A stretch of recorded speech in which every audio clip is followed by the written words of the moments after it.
Hello and welcome back to Bookmark Chronicles. Welcome to my worst and most disappointing reads of 2024. If I sound odd, I'm getting over a cold, I have tea, but we're gonna try to push through. If you don't like this kind of content, then don't watch it. It's that simple. Okay, great, let's get into it. I'm gonna start off with my most disappointing, and the first one is Strictly Business by Christina C. Jones. I know, I'm shocked too. This is the conclusion to a duology that is a second chance. So in the first book, they get together, there's a happy for now, and then at the beginning of the second book, you find out that they've broken up. And the way that I did not want them back together, because the male main character did everything wrong, and I could no longer root for him, so I did not want them together. Unfortunately, I did finish it, but it was not a good time. Would not recommend. If anything, I would say read the first book, Strictly Professional, as a standalone.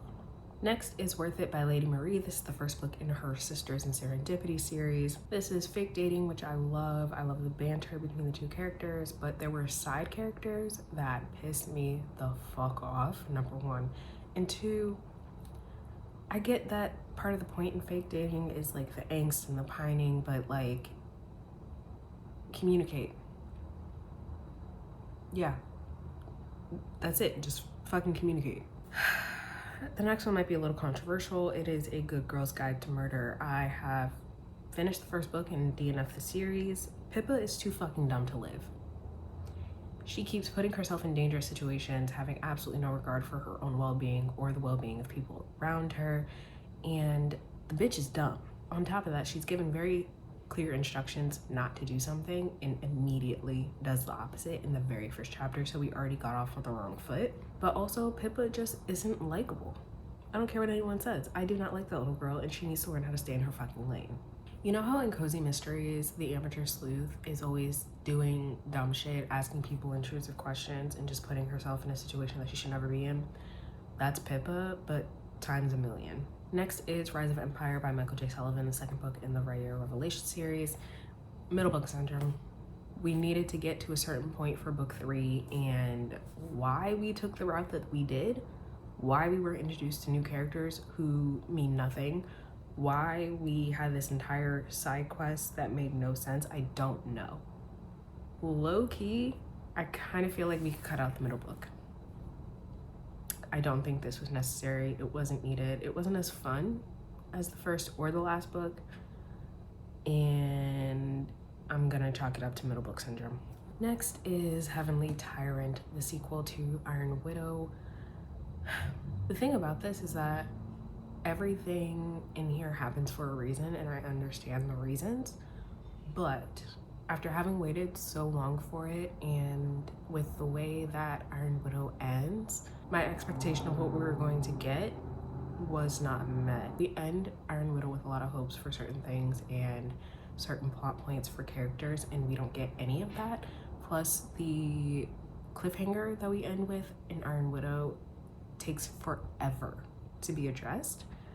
So I will continue the series, but this unfortunately was just not what I expected. Moving on to my worst books of the year, I have 4. The first one is Figure of Speech by Kasha Thompson. I have an entire rant review of this. I will have that linked in the cards and the description for you. This, in my opinion, is scandal fanfic, where we have a relationship between the president and the press secretary, except there are certain things in here that genuinely just didn't make sense, and for it to be a romance, you would hope that the main characters are taking into consideration the way that their relationship could affect each other, not having fucking temper tantrums when you don't get what you want, and not disrespecting the significant other in a way that, in my opinion, is unforgivable, and never addressing it but still ending up together.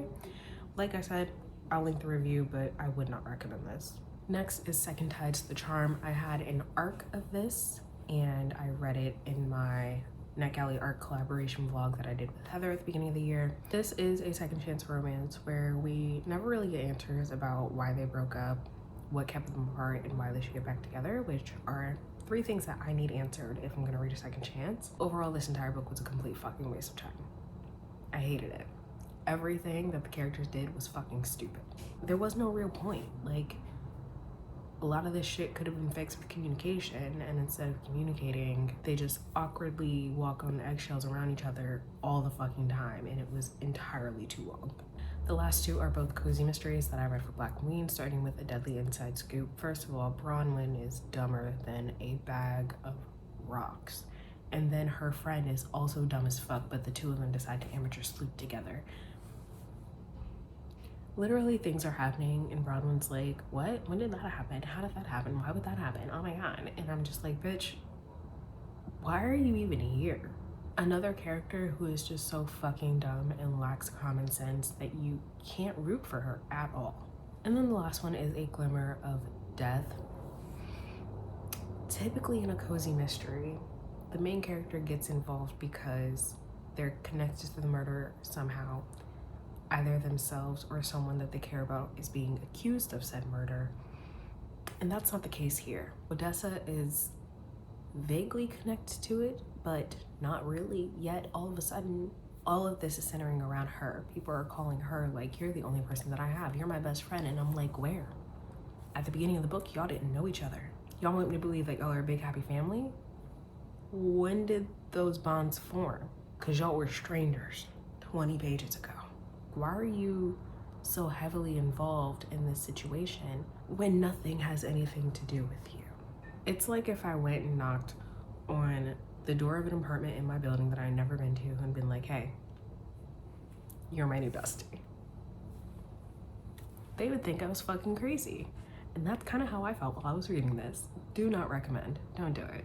So those are all of my worst and most disappointing reads of 2024. My next video will be all the books that I DNF'd. Keep an eye out for that. Let me know what some of your worst books are, and that is all I have for you today. I will see you in the next video.